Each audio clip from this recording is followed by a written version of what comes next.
সূরাতুল মুলক যে ব্যক্তি রাতের বেলা তেলাওয়াত করবে, কোন সূরা ভাই? তাবারাকাল্লাযী বিয়াদিহিল মুলক ওয়া হুয়া আলা কুল্লি শাইইন কাদির।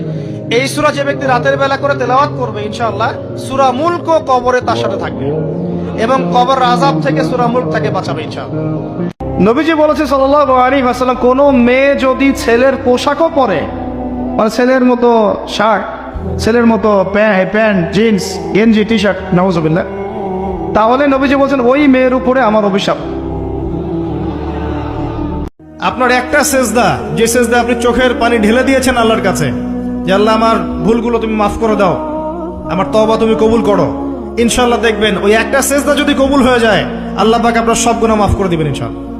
এই দোয়াটা হচ্ছে দোয়া কবুলের অস্ত্র। ঘুম থেকে ওঠার পর যদি এই দোয়াটা করে দোয়া করেন, ইনশাআল্লাহ দোয়া কবুল হয়ে যাবে ইনশাআল্লাহ। আপনি পড়বেন লা ইলাহা ইল্লাল্লাহ ওয়াহদাহু লা শারীকা লাহু লাহুল মুলকু ওয়া লাহুল হামদ ওয়া হুয়া আলা কুল্লি শাইইন কাদির সুবহানাল্লাহ আলহামদুলিল্লাহ ওয়া লা ইলাহা ইল্লাল্লাহ ওয়াল্লাহু আকবার লা হাওলা ওয়া লা কুওয়াতা ইল্লা বিল্লাহ আল্লাহুম্মা ইগফিরলি।